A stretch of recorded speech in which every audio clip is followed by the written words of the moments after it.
Les autorités burundaises ont décidé de renforcer leur soutien militaire à la République démocratique du Congo face à l'agression des rebelles du M23 soutenus par le Rwanda.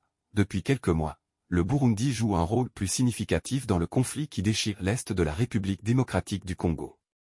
Ce soutien s'inscrit dans le cadre d'un accord de coopération militaire signé en septembre 2023 entre le Burundi et la RDC. Selon une source sécuritaire, un bataillon d'environ 10 000 soldats supplémentaires, rassemblés depuis mardi près de la frontière congolaise, a été acheminé ce jeudi par camion militaire dans l'est de la RDC pour y être déployé, a déclaré un haut gradé de l'armée burundaise. Ainsi, les troupes burundaises sont passées de 15 à 16 bataillons déployés dans le sud Kivu, en majorité autour de Bukavu, ajoute cette source, sans préciser combien de soldats compte ce dernier bataillon. Le reste du contingent burundais est déployé plus au sud, dans les hauts et moyens plateaux de Fizi et Uvira, localités très proches de la frontière et de la capitale économique burundaise Bujumbura, pour traquer les rebelles du Red Tabara, précise cette même source. Le Burundi a dernièrement semblé réaffirmer son soutien à la RDC, via le président Évariste Ndayishimiye en date du 1er février 2025, disant redouter que le conflit puisse déclencher une guerre régionale dans les Grands Lacs, en prenant la communauté internationale en témoin sur l'inaction face à la violation de la souveraineté de la RDC.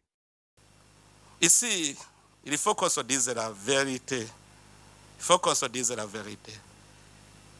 Si on veut réellement déraciner les modes à l'origine du sous-développement de l'Afrique, nous devons encore penser d'où ça vient.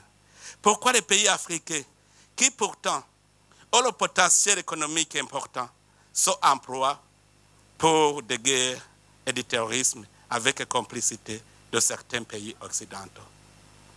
Vous voyez ce qui se passe ici, tout près de chez nous. Pourquoi ce silence? Est-ce que la communauté internationale ne voit pas les conséquences? Je vous dis que si ça continue comme ça, la guerre risque d'être généralisée dans la région. Parce que le peuple ne peut pas se laisser faire. Si le Rwanda continue à faire des conquêtes dans le territoire et dans notre pays, je sais qu'il va arriver même au Burundi. Parce qu'il est en train d'entretenir des jeunes réfugiés.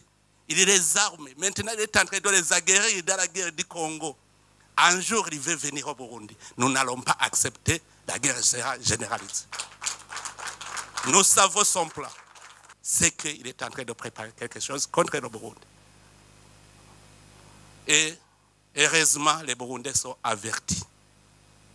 Si la communauté internationale le laisse faire, en tout cas, ici au Burundi, on ne va pas se laisser faire.